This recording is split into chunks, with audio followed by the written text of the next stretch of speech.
I've been dreaming on in my head like I've seen it. A life worth living is a life with meaning. I'll do what I love till my heart stops.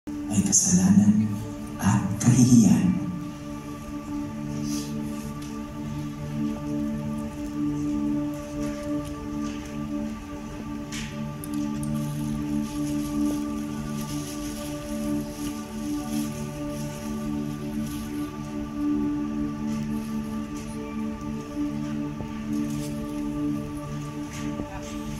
Roy!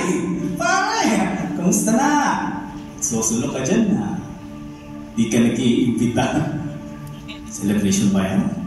Balita ko, laki ng panalo sa kasino last week ha. Uy! Pare! Ayos niya eh. Swerte ako last week. Kaso, naubos din agad kahapon. Natalo ako. Ha? Okay lang yan.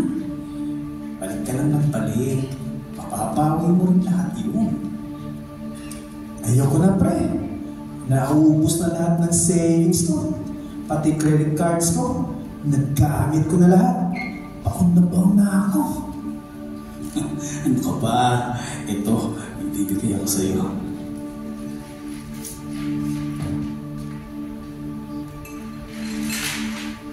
Yan. Pampaswerte yan. Tapos, mangutang ka sa mga kaibigan mo, sa mga kamag-anak mo. Mababawi mo yan. Iwala ka. Ha? Ayoko na. Marami na akong nautangan. Wala na akong mukhang iharap sa kanila. Lubog na ako sa utang. Wala na akong pag-asa. Nahihiya ka sa mga pinagkagawa mo. O eto, isot mo rin to.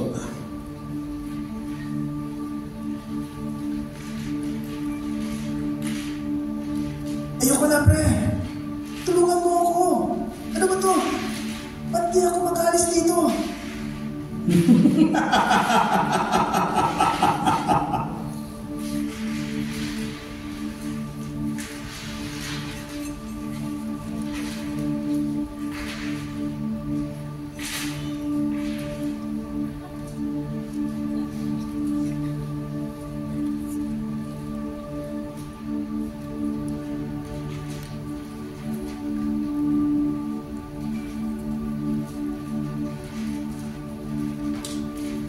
Ay, Pia!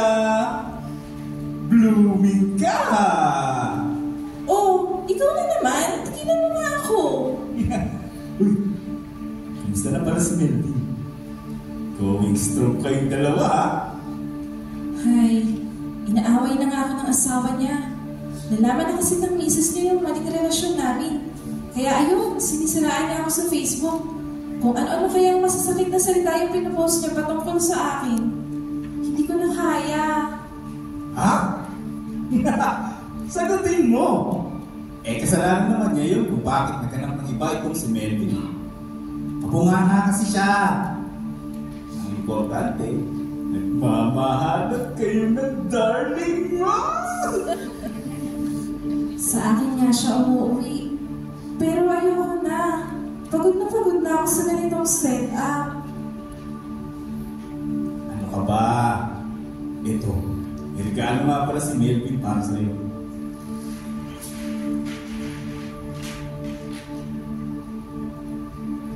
Ano to?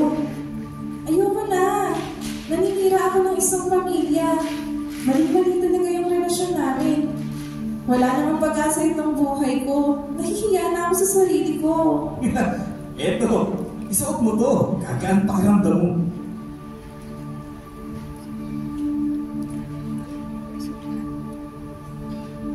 Please, ayoko na. Hindi ko na kaya. Ayoko na.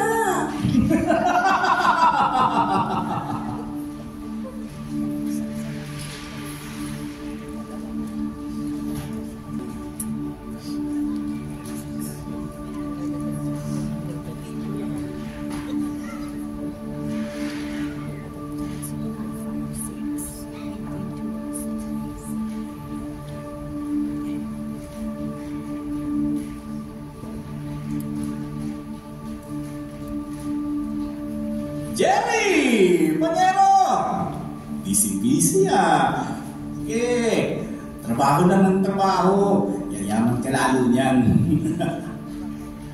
Oo nga. Pero may problema ako sa business permit. Expired na. Last week pa nga eh. Problema ba yan? Bayaran mo na lang si Mayor. Kaya nung ginawa mo dati, yung mas magang items natin, okay na ba? Siyempre, nakalusot na sa customs. Binagyan ko na nga ng padulas eh. Yan, galing mo talaga. Yan ang gusto ko sa'yo eh. Dahil dyan, may regalo si Mayor para sa'yo.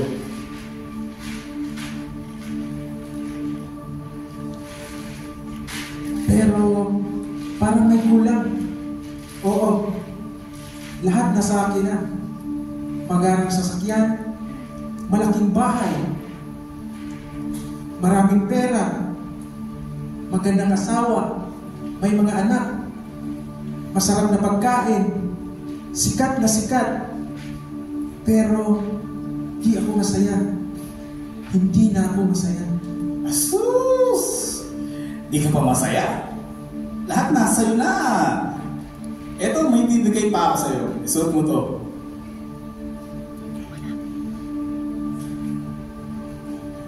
Ayaw ko na.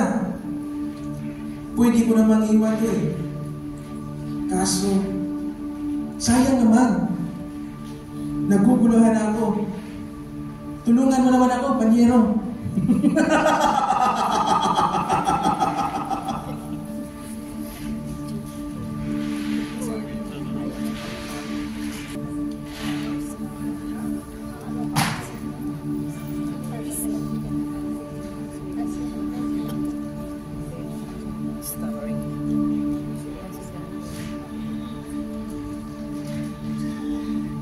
Hi, Nancy! Oh, bakit tulala ka dyan? Tumawag sa akin si ate, si inay, palubha ang sakit niya. Ngayon, ang gusto nila, magpadala daw ako ng pampaospital. Ayos ah! Pagkatapos ka nilang itakwil sa mga pagkakamali mo, tapos ngayon lalapit-lapit sila sa'yo. Naku, huwag mo sila pansinin.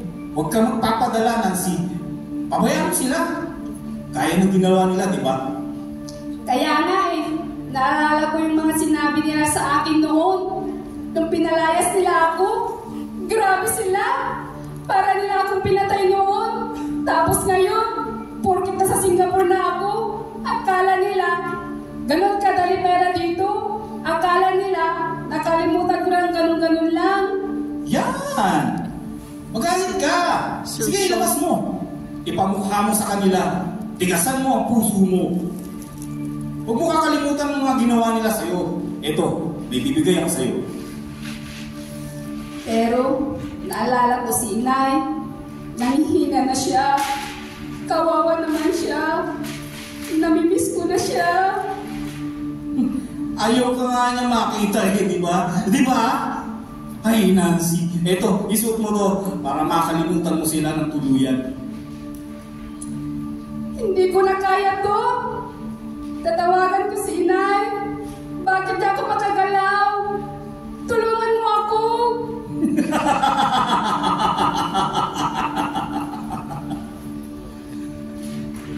Pinamdam ng isang buhay na parang may kulang. Buhay na walang pag-asa. Ito ang karanasan ng pagiging buhay na walang buhay na Diyos.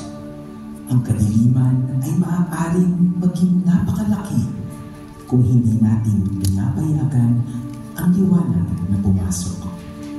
Ang kadiliman ay maaaring walang katapusan hanggat hindi natin nasusumpungan ang katapusan ng ating kasalanan.